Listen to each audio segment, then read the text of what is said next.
Polícia Federal está pressionando Mauro Cid a trazer mais novidades no seu novo depoimento. Mas aparentemente não tem muito que Cid possa trazer de novo, a não ser que ele fale sobre Michele Bolsonaro. Mauro Cid deseja uma anistia para sua esposa e também para o seu pai, que estão envolvidos em outro inquérito.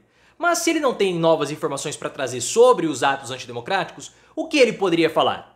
Ele poderia falar sobre Michele Bolsonaro. Porque Cid foi um dos envolvidos naquele escândalo de Caixadinha e Racha 2, ou de Caixa 2 e Rachadinha, que envolvia dinheiro da Codevasf e que nunca ficou esclarecido com Michele Bolsonaro. Isso precisa ser esclarecido.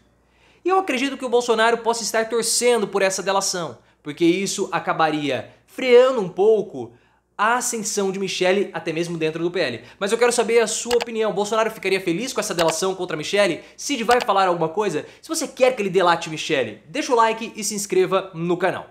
O depoimento do Mauro Cid vai ser um depoimento no dia 11 de março, marcado, né? E vai ser um depoimento para fechar tudo. O Cid tem uma esperança nesse depoimento porque ele quer conseguir, segundo Ricardo Noblat do Metrópolis, a anistia para a esposa e também para o pai, que estão envolvidos no inquérito da falsificação dos certificados de imunização do Bolsonaro. Mas a Polícia Federal não crê que o Mauro Cid vá trazer aí muitas novidades de tudo que já foi obtido. Da própria delação dele, das falas do Freire Gomes, das provas também que foram coletadas e dos outros depoimentos. O Cid ele vai ser confrontado com as falas do Freire Gomes a respeito da reunião que foi realizada e que 2 minutas golpistas foram apresentadas. Mas a Polícia Federal quer que o Mauro Cid traga novidades. E se ele não responder todas as perguntas e não trouxer nenhum fato novo, o Cid pode não somente não conseguir a anistia para a esposa e para o pai, mas ele pode também perder os benefícios da delação premiada que ele já obteve. Porque na primeira delação, o Cid, segundo o advogado, esqueceu algumas informações porque foram muitos anos de governo Bolsonaro. Então o que o Cid poderia trazer de novo? Essa é a minha especulação. E eu falo. O escândalo de Rachadinha e Caixa 2 envolvendo Michele Bolsonaro. No final de janeiro de 2023, ou seja, no ano passado, o Rodrigo Rangel do Metrópolis trouxe uma notícia de suspeitas de Caixa 2 no Palácio da Alvorada, que é a residência oficial da Presidência da República. Falaram de Bolsonaro inicialmente, mas depois as informações começaram a deixar de lado o nome de Bolsonaro e começou a surgir o nome de Michele. Um esquema de rachadinha, na verdade, envolvendo Michele Bolsonaro, os seus assessores, Mauro Cid e uma amiga, a Rosemary Cardoso. Nesse esquema, o cartão de crédito de uma amiga era utilizado para pagar contas de Michele. E depois, dinheiro vivo era repassado por Mauro Cid ou liberado por Mauro Cid para as assessoras de Michele, que davam o dinheiro para essa amiga da ex-primeira-dama. Por que isso acontecia? Ninguém sabe. Nós estamos com essas dúvidas, com essas suspeitas desde o final de janeiro de 2023 e nada foi esclarecido. O que acontecia era o seguinte: Michele tinha uma amiga chamada Rosemary Cardoso. Elas trabalharam juntas na época que Michele era assessora parlamentar. E diz aí, segundo Gleisi Hoffmann, a insinuação que Michele não era só assessora parlamentar, ela assessorava na casa dos deputados. Especula-se isso, foi o que Michele falou. Os corredores do Congresso, Michele não, Gleisi, os corredores do Congresso sabem o que você fez, ou o que você fazia. Insinuou que ela era Maria Emenda, pelo menos na minha interpretação do que a Gleisi Hoffmann falou. A Rosemary Cardoso, quando o Bolsonaro virou presidente, ela conseguiu um cargo melhor de assessora de um parlamentar. E o salário aumentou. Então, havia repasses de dinheiro. Muito parecido com o esquema de rachadinha. Olha, eu tenho um salário, mas eu vou repassar esse salário para você, que conseguiu um benefício para mim.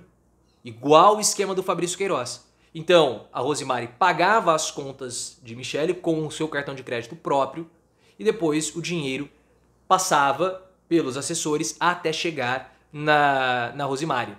Os assessores falavam que era muito desconfortável porque eles sentiam que os envelopes tinham dinheiro vivo. E começaram a reclamar com o Mauro Cid e com a própria Michele. Então a Michele sabia disso tudo, porque o Mauro Cid, em mensagens que depois foram obtidas, áudios, ele falava: olha, isso é igual ao caso do Queiroz. falem com a Michelle, ele falava para as assessoras. E as assessoras falavam, olha, mas nós falamos para ela, mas ela não quer fazer isso. Ela não liga, ela fala que é bobeirinha, que não tem problema nenhum. E elas falavam, olha Michelle, arrume um cartão próprio. E Michelle não se convencia, não queria nem saber. Porque ela era bobinha? O escambau. Michelle gosta de passar a imagem de purinha, de bobinha, mas de bobinha ela não tem nada. E a gente sabe disso. Então Michelle querer alegar que ela não sabia que o que ela fazia era irregular, é claro que ela sabia. O Cid falou, as assessoras falaram, todo mundo falou. Todo mundo falou. Então ela tinha noção desse esquema. O problema é que não era só dinheiro que de origem, sabe-se lá de onde, que vinha.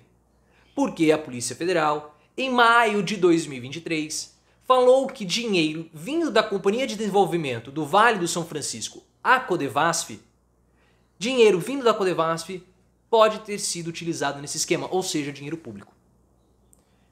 Não encontrei nenhuma notícia mais recente a respeito disso. São notícias de quase um ano que ainda não tem nenhum esclarecimento. Na época, quando surgiu esse burburinho da Codevasf, o Fábio Weingarten explicou que Michelle usava o cartão da amiga para pagar bobeirinhas, absorvente, uma calcinha, uma blusinha, e o Bolsonaro usou esses termos também.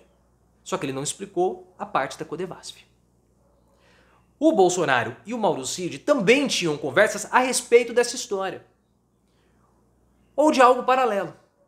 Porque o Cid e o Bolsonaro se incomodavam, mas principalmente o Bolsonaro, de ter que ficar pagando despesa de familiares de Michelle, com plano de saúde, faculdade, mensalidade de faculdade, essas coisas.